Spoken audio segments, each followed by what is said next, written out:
70 ವರ್ಷ 80 ವರ್ಷ ಅಪ್ಪ ಬದುಕ್ತಾನೆ, ಸತ್ತೋಗ್ತಾನೆ, 1000 ಎಕರೆ ಮಾಡಿರ್ತಾನೆ, 2-3 ಜನ ಮಕ್ಕಳಿರ್ತಾರೆ. 1000 ಎಕರೆಯಲ್ಲಿ ಸೆಂಟರಲ್ಲಿ ಹಾಕಿ ಟೆಂಪಲ್ ಏನು ಕಟ್ಟಲ್ಲ ಸರ್, ರೇಟ್ ಕಡಿಮೆ ಆಗಲ್ವಾ?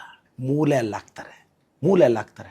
ಅಕಸ್ಮಾತ್ ಅದು 5-6 ಕೋಟಿಗೆ ಹೋಗಿದ್ರೆ ಅಲ್ಲೂ ಹಾಕಲ್ಲ, ಜನರಲ್ ಸ್ಮಶಾನಕ್ಕೆ ತೊಗೊಂಡೋಗಿ ಹಾಕ್ತಾರೆ.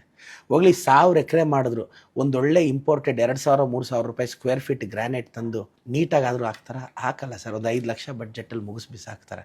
ಆತ ನೋಡಿದ್ರೆ 500 ಕೋಟಿ 1000 ಕೋಟಿ 2,000 ಕೋಟಿ ಅಂತ ದುಡ್ದು ಸತ್ತೋಗ್ತಾನೆ. ಹೋಗ್ಲಿ ಸತ್ತೋದ್ಮೇಲೆ ಅವ್ರ ಅಪ್ಪ ಹೆಸರಲ್ಲಿ 500,000 ಕೋಟಿ ಇದ್ರೂ ಒಂದು ಸ್ಕಾಲರ್ಶಿಪ್ ಕೊಡಲ್ಲ. ಮೊದಲನೇ ವರ್ಷದ ತಿಥಿಗೆ ಒಳ್ಳೆ ರೆಮಾಂಡ್ಸ್ ಕೋಟು ಬ್ಲೇಸರು ಇಲ್ಲ ಒಂದೊಳ್ಳೆ ಕಾಂಚೀಪುರಮ್ ಒಂದು 50,000 ಸೀರೆ ತರಲ್ಲ. ಯಾಕೆಂದರೆ ದಾನ ಮಾಡಬೇಕಲ್ಲ ಸರ್. 300 ರೂಪಾಯಿ ಶರ್ಟ್ ಪೀಸು ಮೀಟ್ರು, 400 ರೂಪಾಯಿ ಸೀರೆ ತಂದು ದಾನ ಕೊಡ್ತಾರೆ. ಅದಕ್ಕೆ ಬಿಲ್ಡಪ್. ಹೋಗ್ಲಿ ಸತ್ತೋದಾಗ 3ನೇ ದಿನ ತಿಥಿಗೆ ಹೋದಾಗ ಅವ್ರಿಗೆ ಮೈಸೂರು ಪಾಕೋ ಇಷ್ಟ ಅದಿಷ್ಟ ಅಂತ 1 kg ತಗೊಂಡೋಗಿ ಪ್ರಶಾಂತವಾಗ 1 kg ಸ್ವೀಟ್ನ ಕಾಗೆಗಳಿಗೆ ಹಾಕಾದ್ರೂ ಬಿಡ್ತಾರೆ ಸರ್? ಬಿಡಲ್ಲ, ವೇಸ್ಟ್ ಆಗುತ್ತೆ. 1 ಪೀಸ್ ಹಾಕಿ 3/4 kg ತಿಂದುಬಿಡ್ತಾರೆ ಸರ್.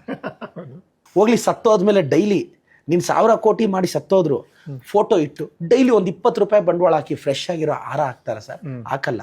150 ರೂಪಾಯಿ ಪ್ಲಾಸ್ಟಿಕ್ ಹಾರ ತಂದು ಹಾಕ್ತಾರೆ. ಡೈಲಿ ಯಾವನ್ಗುರು 20 ರೂಪಾಯಿ ಫ್ಲವರ್ ಹಾಕೋನು. ಯಾವ ಕಾರಣಕ್ಕೆ ಓಡ್ತಾ ಇದೀವಿ ಸರ್ ನಾವೆಲ್ಲ?